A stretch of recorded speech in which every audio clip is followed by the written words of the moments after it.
Hello guys, welcome back to my channel. তো আমি আগের ভিডিওতে বলেছিলাম তোমাদেরকে যে আমি মন্দিরের ভেতরে ঢুকে কী করছি সেটা তোমাদের সাথে শেয়ার করব। তো আমরা গাড়ি পার্ক করে ভেতরে চলে এসেছি মন্দিরে। এবার মন্দিরের ভেতরে যাব, রাস্তা দিয়ে যাচ্ছি। আর পরিবেশটা দেখো কত শান্তশিষ্ট।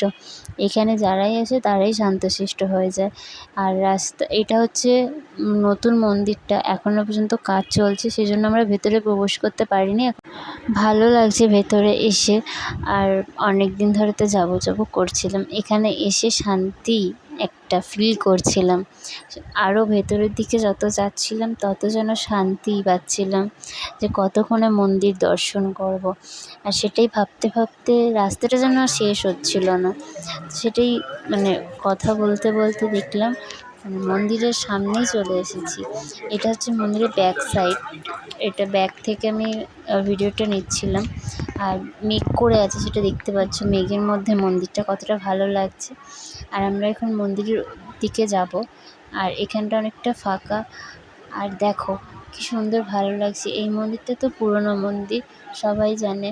যে টাইমটা গিয়েছিলাম সেই টাইমটা তো মন্দির বন্ধ হয়ে গেছিলো। আর এদিকে যাওয়ার সময় আমরা এগুলো দেখতে পেয়েছিলাম, শ্রীকৃষ্ণের বই, পিকচার, প্রসাদ সব কিছুই পাওয়া যাচ্ছিলো এইখানে, ভেতরেতেই। বাইরে কোথাও কাউকে কিনতে হবে না সেই জন্য। আর সেজন্য এই সিস্টেমটা করে রেখেছে। আর দেখো মেঘের মধ্যে গাছের ফাঁক দিয়ে ইস্কন মন্দিরের চূড়াটা কি ভালো লাগছে, তাই না? আর দেখো এই আমরা যেখানটা এসেছিলাম সেখানে একটা পুকুর আছে আর বসার জায়গা আছে, ফটোও তোলা যাচ্ছিলো। তো সেটাই দেখাচ্ছিলাম কি ফাঁকা না। আর দেখতে দেখতে আমিও আমার লুকটা দেখাচ্ছি, তোমাদের বলেছিলাম আমি রেডি হয়েছি সেটা তোমাদেরকে দেখাবো। তো দেখো আমি একটুখানি দেখাচ্ছিলাম যে আমাকে কেমন লাগছে, দেখে বলবো কেমন লাগছে।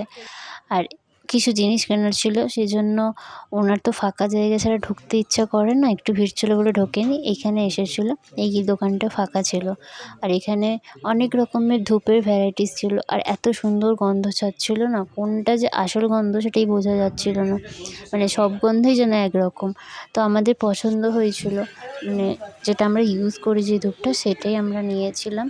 তো আমি একটু ঘুরে ঘুরে দেখছিলাম আর কতগুলো জিনিসও নিচ্ছিল। আর আমি তো পছন্দ করতে পারি না, সেই জন্যই আমি ঘুরে ঘুরে দেখছিলাম। তো দেখো আমরা বেরিয়ে গেছি, এবার আমরা বাড়ি চলে যাব।